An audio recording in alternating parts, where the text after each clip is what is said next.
qu'il avait remporté. Donc il y avait, je me rappelle, Candice en 2016, Marc, même Théoura. Tiens, tu parles de Candice, elle sera notre invitée demain soir avec Jérémy, okay, à ta place, dans le live à 18h. J'en profite pour le dire. Vas-y, on t'écoute. Et puis forcément, j'avais envie de faire comme eux, comme d'habitude. J'avais envie de copier ces aventuriers emblématiques. Mais voilà, il y a eu une seconde d'inattention. Et Nawel a été beaucoup plus concentré que moi. Ça se voyait d'ailleurs hier, quand je l'ai vu à l'écran, c'était incroyable. Elle avait une concentration. On voyait très bien qu'il était impossible pour elle de chuter, quoi. Et puis là, je glisse, mon pied glisse du taquet. Et puis là, j'ai tout de suite compris que ce soir, c'est moi qui sortais. Alors c'est terrible parce que c'est vrai que tu avais l'air à l'aise, on te voyait sur une jambe. Est-ce qu'à un moment, de manière inconsciente, il n'y a pas eu peut-être un tout petit excès de confiance? Ah bien sûr, si, bien sûr. Dès le message en fait arrivé sur le camp, j'ai un peu compris que ça allait être une épreuve statique et forcément j'ai pensé à cette épreuve parce qu'elle revient souvent. Ouais. Et puis je me suis dit si c'est ça, il faut absolument que je gagne. Et puis c'est vrai que cet excès de confiance là m'a peut-être joué beaucoup de tours en fait dans cette épreuve, quoi. Mais après, pardon, excuse-moi, vas-y. Ah, c'est pas de souci. Non, mais après, ce qui est sûr, c'est que j'avais une candidate absolument exceptionnelle de l'autre côté, ça c'est sûr et certain. Pour qu'une épreuve soit belle, et tu en as gagné des belles, et tu en as perdu une, il faut évidemment que l'adversité soit au rendez-vous. Et avec Nawel, effectivement, il y avait une sérieuse aventurière, parce qu'elle avait non seulement envie de gagner, parce qu'elle n'avait pas encore gagné en individuel, et puis elle avait cette rage, tu sais, la boxeuse qu'elle est, qui avait perdu le parcours du combattant. Elle, tu vois, quand tu te souviens quand elle dit mais je suis une vraie merde, mais je suis une merde, elle a honte presque. Et cette honte s'est transformée en motivation et c'est ce qui lui permet aussi de te battre. Toi, est-ce qu'à un moment tu t'es pas dit aussi, tiens, j'ai gagné le paresseux, on y reviendra tout à l'heure, et c'est ce qui doit me faire gagner cette nouvelle épreuve statique? En fait, il faut savoir que je connais un peu toutes les épreuves de Koh-Lanta. Et les épreuves de patience, je sais que la plupart du temps et à chaque fois, ça se joue à presque 90% au mental, en fait. Le reste, c'est un petit peu de force, je pense, un petit peu d'équilibre souvent. Mais donc, j'avais essayé, je me suis dit, il faut absolument que j'ai un mental en béton sur cette épreuve. Et c'est vrai que le fait d'avoir gagné l'épreuve des paresseux, ça m'a mis un peu trop en confiance pour l'épreuve qui allait venir, quoi. Ça, c'est sûr, ouais. C'est étonnant de ta part, parce que depuis le départ, tu fais preuve d'une concentration, d'une forme d'austérité, tu sais, tu es dans ta bulle, et finalement, au moment où il faut impérativement gagner, ben c'est là qu'il te manque le petit truc, justement, cette petite concentration supplémentaire qui aurait poussé, je sais pas si tu aurais gagné, hein, parce qu'attention, elle était costaud à côté, mais oui, qui aurait poussé en tout cas Nawel beaucoup plus loin dans ses retranchements. En fait, il faut savoir que dès le début du jeu, en fait, j'avais plein d'objectifs. Et c'est pour ça que j'étais très très concentré. Mais là, je savais vraiment que c'était l'épée de Damoclès si je perdais cette épreuve. Et je savais tu savais que tu partais? Ah oui. Mais, déjà, je savais que je partais, que ma tête était mise à prix, en fait, même avant la réunification. Ouais. Et en fait, au moment où Moussa intègre notre équipe, voilà, il m'a beaucoup aidé, il m'a pris sous son aile pour me permettre un petit peu plus de m'ouvrir aux autres et puis un petit peu qu'on continue l'aventure ensemble. Mais dès que j'évoquais en fait sur le camp l'idée de voter au mérite après la réunification, c'était pas forcément en fait dans le même état d'esprit que les autres, qui voulaient vraiment qu'on avance qu'en équipe jusqu'à la fin. Ouais. Mais arrivé à la réunification, quand j'ai vu que Claude était rouge et que il y avait pas mal de mélanges comme ça, je me suis dit c'est pas possible, je pourrais jamais mettre le nom d'un héros en fait sur le papier, c'est pas possible. C'est pour ça que je suis parti tout de suite de ce groupe jaune. Et puis donc il était impensable pour toi, Sam, de mettre le prénom d'un héros au conseil, quelle que soit la stratégie, quelles que soient les consignes données par les uns et les autres? Non, mais jamais de la vie, c'est même pas imaginable, quoi. Jamais j'aurais fait ça, parce que c'est des gens qui sont venus prendre leur revanche aussi, et puis il faut en profiter, essayer de... Mais en fait, ce qui est beau, c'est de pouvoir faire les épreuves avec eux. Alors je sais pas si les autres candidats ressentaient la même chose que moi, mais moi, quand je faisais une épreuve avec Claude ou Théoura, ou même Moussa, Jessica, Sarah, même les autres aventuriers, mais quand ce sont des héros, c'est incroyable, rien que de participer avec eux. Donc impossible pour moi de mettre ni Moussa, ni Claude, ni tous les héros qui étaient dans le jeu, impossible.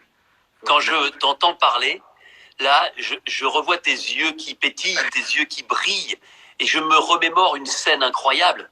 quand tu vois les 5 héros, tu sais, vous êtes, vous, déjà en 2 équipes, les nouveaux, et tu aperçois au bout de la plage les héros, tu identifies tout de suite Théoura, tout de suite Claude notamment, et là, j'ai l'impression que c'est la magie.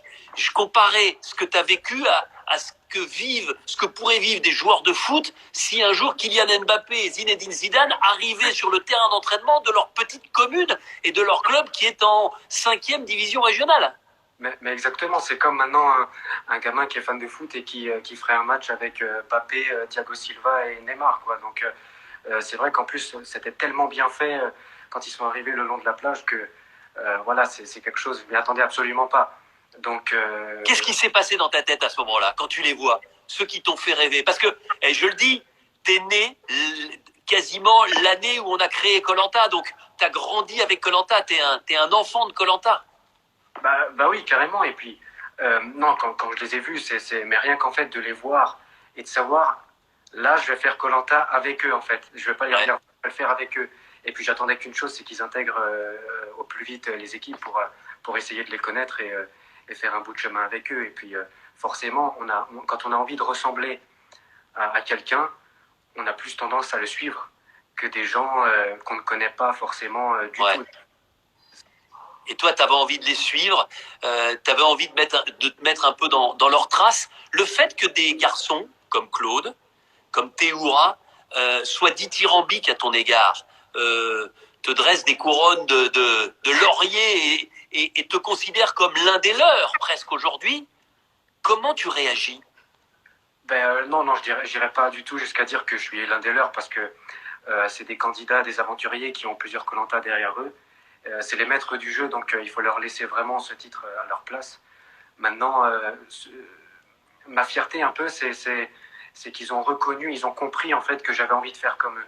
Et ça m'a vraiment fait plaisir parce que j'ai pu apprendre plein de choses avec eux, notamment avec Théoura, même avec Moussa, avec Sarah.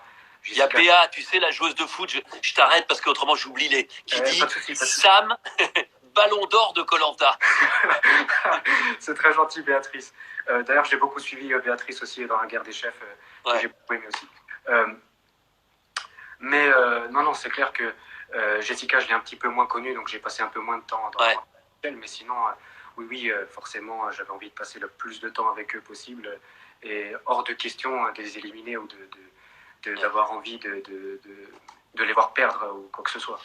Delphine, mon invité hier, qui dit Sam, c'est le diamant de Koh-Lanta. Tu te rends compte comment tu réagis à toutes ces louanges, tous ces compliments? Et encore, je rappelle à ceux qui sont avec nous, on est 30 000 en ce moment à t'écouter en direct.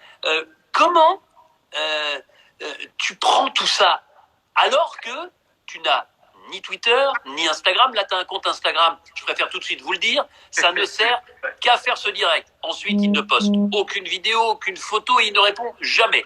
Donc voilà, vous êtes prévenus. Mais comment tu gères ça? Et encore, c'est le confinement. Parce que autrement, mais tu aurais du mal chez toi en Alsace là à te déplacer. Tu as marqué, quoi qu'il arrive, cette saison. C'est vrai en fait que j'ai beaucoup de mal en fait quand on me lance des fleurs. D'ailleurs, ça se voit même dans le jeu. Par exemple, lorsque je gagne le cochon pendu et tout ça, j'avais absolument pas envie d'hurler ma joie et tout ça parce que il y a quand même une certaine forme de respect pour les autres, que ce soit les héros ou les autres candidats. Ouais. Maintenant, le souci c'est que les autres candidats souvent prenaient ça peut-être pour de l'arrogance ou peut-être pour de la non-sociabilité, mais je pense qu'il y a une grande part aussi de timidité là-dedans. Qui est peut-être a été mal perçu par les autres. Donc, mais c'est vrai que je me rends pas compte forcément des gens qui pourraient peut-être m'apprécier. Mais voilà, moi, le retour à la réalité d'une vie simple et puis sans réseaux sociaux et puis en pleine campagne me va très bien. Mais tu sens que lorsqu'on va pouvoir ressortir à partir du 11 mai, je ne sais pas encore comment, personne ne sait d'ailleurs comment, tu sens que je ne vais pas dire que ta vie va changer parce que tu as la tête sur les épaules, mais tu sens qu'en tout cas, le regard des autres vers chez toi, et lorsque tu te déplaceras, aura forcément changé? Bah oui, je suppose qu'il aura changé, puisque même vous me le dites, donc voilà, mais oui, après, je ne sais pas du tout comment ça va se passer. En tout cas, moi, je continuerai toujours à faire comme d'habitude, continuer cette vie simple. Et puis, je suis pas le seul d'ailleurs aventurier qui n'a pas de réseaux sociaux, ça arrive. Et puis, Ouais. je trouve ça, c'est un choix, c'est un choix. Et puis, je respecte franchement tous les choix que les gens prennent, quoi. Sandro, tu te souviens, l'aventurier belge, il dit attention, les fans de koh vont te kidnapper. Sandro le stratège. Voilà Sandro le stratège. Ben, on va revenir justement sur ce qui t'a peut-être manqué dans cette aventure pour aller plus loin. Mais d'abord, ce dernier conseil.